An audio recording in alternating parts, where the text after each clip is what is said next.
Hey guys, and welcome to another episode of Hard Hats and Hard Roads. Today we're joined by my wonderful co-host and local psychologist, Amanda Unsworth. And today we have Tracy Golnick, an amazing and passionate advocate of men's mental health and the coordinator of Tough Enough to Talk About It. We'll explore the inspiration behind her work, the challenges of tackling stigmas, and how we can all become tough enough to face the hard topics that truly matter. So getting started here, what inspired you to take the role of coordinator for the Tough Enough to Talk About It program? Oh, I feel like I should have something really inspirational here. I was a hungry single mom with 2 kids and seen a job ad, and my background is in facilitation, program development. It was kind of what I enjoyed, and it was like, I seen this job ads, and I thought to myself, I could probably do that. And then ended up getting hired for the position and realized, man, there's so many people living this. My ex-husband, myself, it really hit close to home, and I kind of stayed. So I was a little hungry and then really passionate about it. Oh, it sounds like a passion, but we'll get into that here in a little bit. So why do you believe men's mental health needs special attention, particularly in trades, agriculture, and industry? That could be a loaded question. I think they don't talk about it. Men, it's not as acceptable socially acceptable to talk about mental health as it is for women. A bunch of women can sit around. We can talk about, everything from I couldn't stop crying yesterday to my kids made me angry to I'm sad at work or I'm frustrated or I just don't feel like doing it today. And those conversations become really accepted and the norm. Yeah. All the men in my life work in trades and industry in some aspect, including 2 of my daughters. I never witnessed those conversations growing up. I didn't know what mental health was. I thought it was negative until I was probably in university. If we don't talk about mental health problems, we keep them bottled up. We don't share. And I'm not talking about we got to hold hands and sing Kumbaya by any means. What I'm saying is if we're not having those conversations, nobody's making those connections, nobody's accessing supports, and it bottles up. And yeah, I think they're not happening and they need to be. And when we look at trades and industry and agriculture, there's a culture in there that doesn't allow for mental health conversations. It's that you're tough, you have to be tough to do this job, and absolutely you do. Mm-hmm. And you have to have that mental fortitude to do it, but it's kind of like that, we pay you really well. We pay you a ton of money to do this tough job. We don't want to hear that you're sad. We're not paying you to be sad. We're paying you to do this job that not everybody wants to do or can do. Yeah. And it shuts those conversations down. Oh, 100%. They're like, oh, yeah, better keep right? that You know myself. why I'm such a whiny person on the job site when you're just talking about him having a tough day, and then it shuts all these conversations down. Yeah. Mm-hmm. And when we look at statistics, in Canada, 75% of our suicides are male, 80% worldwide. And that's what's reported, right? Absolutely. Right? So what's going on? Why aren't we having those conversations? And why is it so different in some employment sectors? The program's been around actually since the late 1990s. That sounds gross to say. That's back in the 1900s. Back in the 1990s. Late 1900s. Yeah. I asked my daughter the other day, I was like, what year do you have to be born in to be old? And she said, if you were born in 2000. And I was like, dude, you were only born in 2003. Yeah. Yeah. Yeah, so That's in the sad. 90s, Oh, I had already no. graduated by then, Gabe. Oh. You're living That's a full okay. life. I was- You have a full life. I was working in the field. I was working in mental health then. Nice. Would you be able to tell us, since it's been around for so long, its origins and how it evolved over the years? So the Resource Center for Suicide Prevention sat kind of on this committee through Safety Cities in Grand Prairie, looking at injury prevention trends and kind of things like that going on in our city. And at the same time, the Alberta Medical Examiner's report was released. And the committee kind of sat around, took a look, and there was people on this committee from Alberta Health Services. Well, at the time, it was probably like Mista High or something like that, Peace Region Health. From PACE, a local trauma family crisis center. There was somebody from suicide prevention. So lots of different sectors represented. And they took a look at this report. And what the report showed was that we were losing men at astronomical numbers, not astronomical, high numbers to suicide. And in the report, it included trades, industry, and agriculture. So it highlighted these three areas in our province, or employment sectors. The farther north we went, the higher those kind of stats got, and nobody was doing anything about it. Nobody was having conversations. Nobody was recognizing why. And then suicide prevention. There was a lady that worked for suicide prevention and said, I think we should probably go into these really tough workplace cultures and talk about suicide and mental health. And I'm pretty sure there was probably a few chuckles around the table. And Barb did. She created a program called Men at Risk. And the program Men at Risk incorporated lived experience through volunteers and went into job sites and companies and oil field companies and trades and into some rural communities and shows and started conversations about mental health. Wow. That's I can only imagine what it would be like to first be a part of that back in the day, really making the steps to help the community. And Yeah, they were And the really trades. pioneers. yes. Yeah, it's really grassroots. 100%. Yeah. We're the only one in North America doing it. The way that we're doing it, it is such an innovative and amazing program, the way that it was designed. And everybody's like, oh, this is so cool. How come I haven't heard about it? I'm like, oh, it's been around for 20 years, just in the Peace region. Yeah. Yeah, 100%. So what makes this program unique in tackling mental health in traditionally tough environments? Oh, I don't want to sell the program short because I'm not really sure it's unique. I think it's the same information we share about mental health across the board. I think what makes it stand out, or maybe the innovative part, is the lived experience that we bring from men who have experienced a mental health problem or poor mental health, or they've helped somebody that's maybe had a struggle while working in trades and industry. And so we try to incorporate that in the program. We use some cool pictures, some cool videos, maybe our language is definitely different if I'm talking to a room full of pipeliners versus a room full of, university students or Yeah. our board.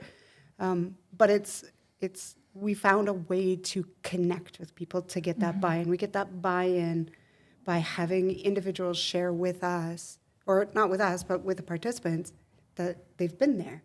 They've been there. They got the T-shirt. They helped. They've learned, and they want to help other people. That's amazing. Yeah, that connection piece is I think the really important piece. We always come back to that of mental health is connection. It's connected to yourself, it's connected to your family or your whoever your chosen people are, and connection to your community. And that's the best way to do it. And you're right, the information about suicide is the information. That's not what we have to kind of sit down around the table and talk about. We all know those things. It's how do we get it to the people who can use it and make it meaningful, make it connect. Well, and it's connection. You look at suicide prevention, it's a pillar of it. How do we build healthy, strong communities? Whether that community is Grand Prairie as a whole, or maybe it's just ConocoPhillips job site, right? Looking at where are we building these communities, how, and do people belong? Do they feel that they belong? It's not that they have to participate. Do they have the opportunity, and can they feel, or do they feel that like they can? Yeah, they have a meaningful way to do that. Yeah. Absolutely. So the workshops and seminars offered through the program, how do they help participants build skills to address mental health challenges? We look at a bit of a first aid kind of example. Because one of the things when we're going into workplaces, often I will get, oh, you're going to teach me to be the social worker at the job site, aren't you? Oh, now everybody's going to come into my office and want to talk about mental health problems. I'm not going to get my work done. And I'm like, no, actually, that's not. If you want to be the social worker, the therapist, you're going to have to go to school a lot more than 90 minutes that we have together. And my counter to that is always, do you have physical first aid? And they say, well, of course we do. We have to have it. And I'm like, okay, so does that make you the medic on the job site? Or do you hire a medic? Are you the doctor? Like, are you diagnosing people? Right. Are you the firefighter, the paramedic? Like, what's your role? Well, I'm a first aider. Okay. So what that means is you have a certain skill set that if you see somebody that needs help, you can provide help while you connect them or connect them to appropriate help. That's right. That's all we're doing. We're gonna show you how to, or hopefully, build your skills in recognizing when a coworker might be struggling, when they might be having a tough time, and you get to ask them how they're doing, and then you connect them to help. You're not fixing it. You're not making it go away. Yeah. It's just like if they were having a heart attack, you would recognize it and you'd connect them with help. That's right. So if they're having a tough day, you could actually recognize it, make that a little bit better, and connect them with help without being a social worker. And that's my always go-to. Without holding hands and singing, right? Yes. And doing all that touchy-feely stuff. It's just about that connection that somebody else is looking, somebody else is watching. And so we incorporate that into 90 minutes. We talk about what mental health is, what do they need to know, kind of what are some behaviors that people might experience, and then what do they do? So they have this little bit of knowledge about, a little bit, right? So, they get this 45 minutes of knowledge of what mental health is, what poor mental health might look like, and then we talk about how do you have those conversations. So if you recognize somebody is having a tough time and you're out on the line, how do you ask that? How do you talk about mental health? How do you have that conversation? Everybody thinks it's a big, scary conversation. It's not. Yes. It's, hey, how you doing today? And actually listening. And so we talk about asking somebody how they're doing, listening to what they have to say, and connecting to help. And we can do that in 90 minutes. So we take away that responsibility that if you ask somebody how they're doing and they're like, man, I'm having a crappy day, now they feel like they have to fix it. Right. No, that's not your role. That's right. Right? Just like if they broke a leg, is it your job to set it, or is it your role to immobilize it and get them to somebody that can? But it gives them a little script, because I've never met anyone who is like, I never want to help people with mental health. It's that I don't know how. Someone seems sad and I don't know how to build that bridge. And that's a little script of like, here's how you would do it. It's not scary. You're not responsible for anything. And this could be enough help. And we talk about feelings. So I'm like, dude starts talking about feelings and you're getting uncomfortable and you don't know what to say. You're doing it right. Because I don't know many people that wake up in the morning and they're like, oh, I can't wait to talk about feelings today. I hope somebody has a tough time at work so I could sit in my office and talk about feelings. Right. Yeah. Like, Yeah. no offense, Amanda, maybe for you. I mean, I get to do it a lot, but But when we look at trades and industry, those guys aren't going to work to talk about feelings. Right. They're going to make their paycheck, pay their mortgage, provide for their family, learn some new skills, share their skills. They're going there with other reasons and talk about feelings.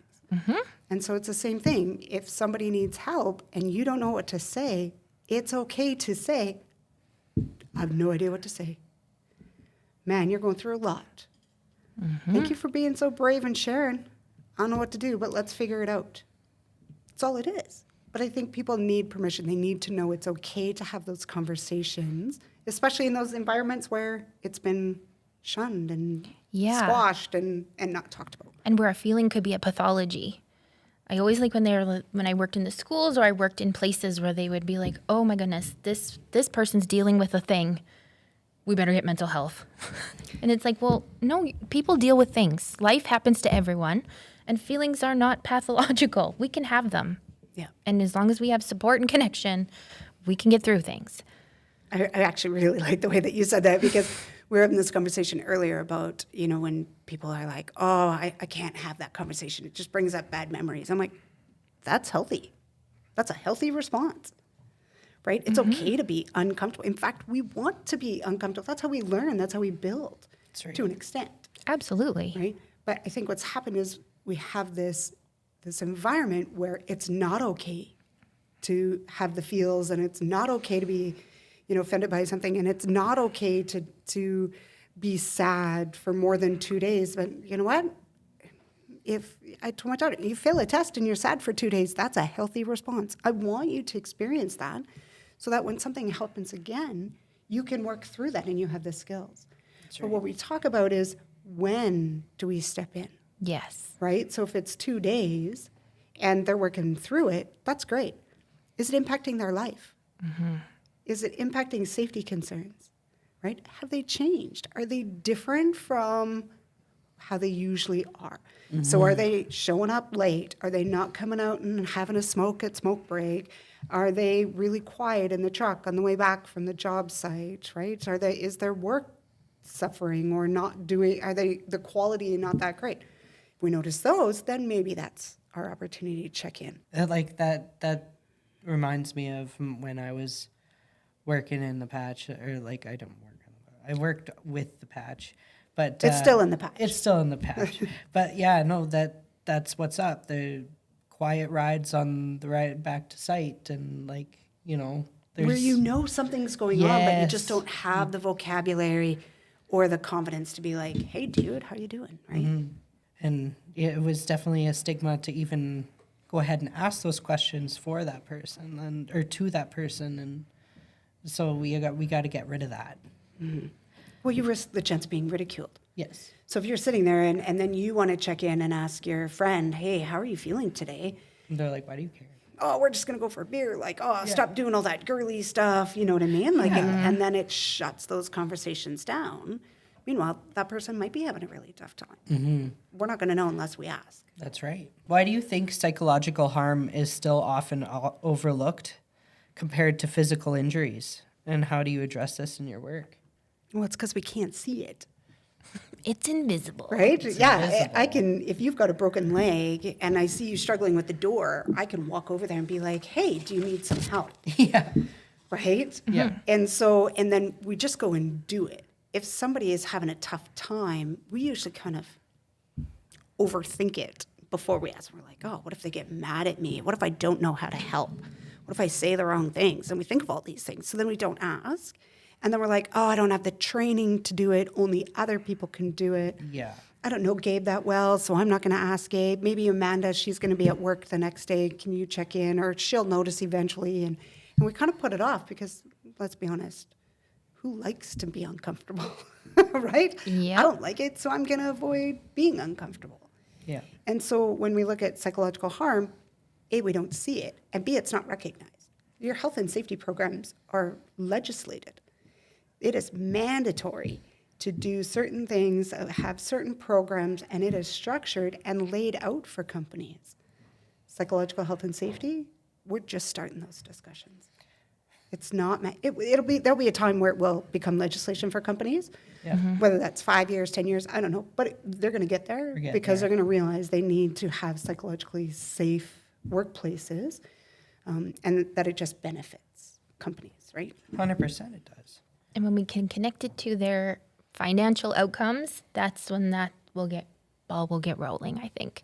And there's lots of studies that do. There's Yes. lots of Canadian studies that show, for every dollar you invest in psychological health and safety, your bottom line, you're saving $3.25. The problem is those studies aren't in the right hands quite yet, and we're trying. What happens is, I think the field goes, we need to have this change right now, and nobody wants to do anything. And I'm like, you can't just go in with these programs to a field that they're not even talking about it. Right. You got to start those tough conversations and then bring that stuff in, right? Yeah. That's right. Well, it's respecting the culture that you're trying to become a part of in any culture, in a workplace culture, in any kind of culture. You have to watch, wait, and see first before you. We don't want to change. We don't want to take it away. We don't want to take away that culture. They're doing, these men and women are doing hard work that not many people want to do. And most of them are getting paid well. But there's also some really unique stressors that they are faced with that are not in other areas. Yeah, it's kind of this whole just intertwined area. Yeah. I want to do a check-in with you, though, because I think your brain is making a lot of connections when we talk about this to stuff you've experienced. Am I correct? Yeah. Okay. That's okay. No, it's just reminding me of what it was like in the trades again, and like how awesome this would be if I was working in there still.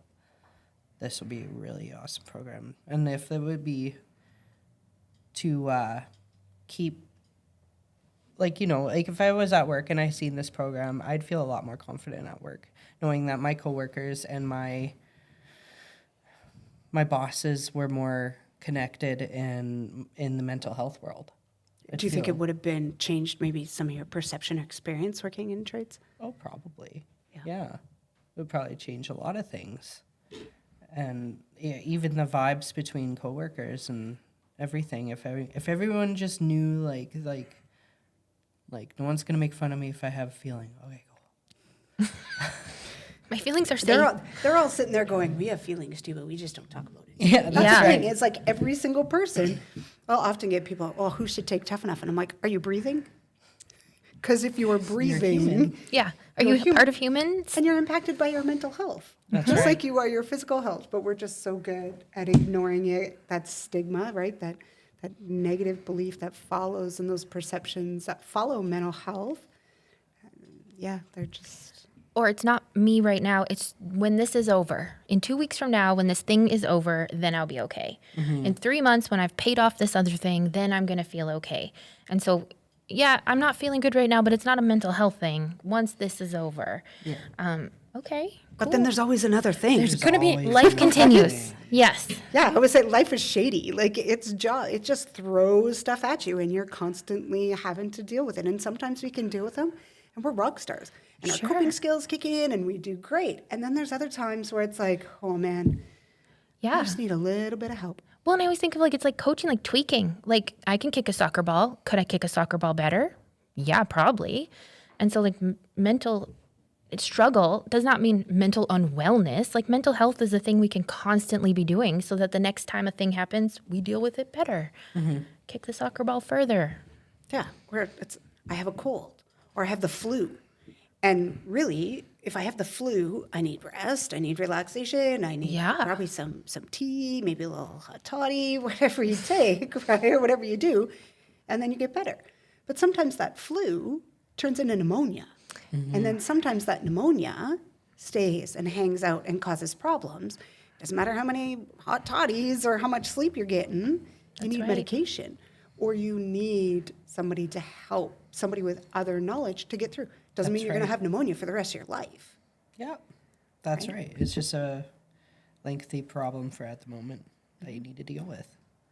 Absolutely. But that it's okay to have those problems. We just got to know how to react and find connectivity to deal with them. We just need to change a narrative that it's okay to have a crappy day. Can you share a story where you saw the program make a meaningful difference for someone in the group? It's hard to narrow it down. It is probably one of the most humbling jobs that I've had in my career. I'm a woman in a man's world, and I'm going into male-dominated industries and trying to get them to talk to their male friends about mental health problems. It's a bit of a challenge. That's a job. And what I mean Welcome by to our podcast. I don't think there's been a single presentation that I have done where somebody has not come up after and talked, shared their story. Most recently, I was at a pipeline facility in northern Alberta, and there was probably about 15 people in the room, in their lunchroom. It was creeping into their lunch hour. And when I start talking into people's lunch hours, I risk that they're going to shut down because here's this social worker talking about I'm not getting paid to listen to you anymore. right? Like I want to eat, I need to go get stuff done. And so I wrapped up the presentation and they stayed. And they asked, they're like, can you stay longer so we can talk more? And I went, okay. Now these men and women could have left, gone back to camp, got their lunch, and camp food most of the time is way better than what I pack for lunch. But they chose to stay on site and continue this conversation. And their leadership was in the room. And it was so cool to sit back and watch. The whole reason I had been asked to come in is because the leadership was like, you know what, we've noticed a couple of things. We're not sure how to address it. We're worried. And I was like, okay, well, let's go. And then they stayed, but they kept the conversation going. And I thought, that's what this program does. Yes. Yeah. Right? It's the conversation going. I have women come up to me all the time because a lot of women attend because they can't get their husbands to attend. So then they go get the information shared at home, which is perfectly fine. Yeah. And they're like, I had no idea. I had no idea what was going on. Now I get it. And I can help advocate, right? Or guys, I had somebody on an evaluation, actually, and I know who it was in the room because they had talked to me and stuff, but they said, I came here looking for answers as to why my brother took his life. And then said, I think I get it now, and I need help. And that was on an evaluation. And you're like, these are big impacts this program is making. It's not just I think it's working. Right. We do independent third-party evaluations on our program to make sure that we're still doing it every couple of years. And the data is all the same. People just want to be told it's okay. Yes. Yeah, and that's sometimes all you need to hear, just to have that little flick of the switch in the brain to just breathe. And sometimes we need to hear it 4 or 5 times. We need to see the switch flick quite Yeah. a few times. Yeah. And then it stays on, right? That's right. So do you collaborate with other mental health organizations or initiatives in our community? And if so, how has that partnership helped expand your reach? We try. Oh, man, that sounds bad. We do, but we are such a specific niche that there's no other programs doing what we're doing. right, yeah. So the collaboration becomes more about information gathering. Where are gaps? Where are trends? So we developed a first responders version of Tough Enough, piloted it with some volunteer fire departments, go back, it's in the research stages to finish that, right? So we look at those kind of partnerships. We have lots of interest from sports teams, right? We want this for our young guys and our coaches to talk about. And we're like, well, we're not there yet, but maybe that's somewhere we're going to go. So we look at collaboration in those areas and gathering that data. How can we help in the areas, healthcare, first responders, coaches, stuff like that.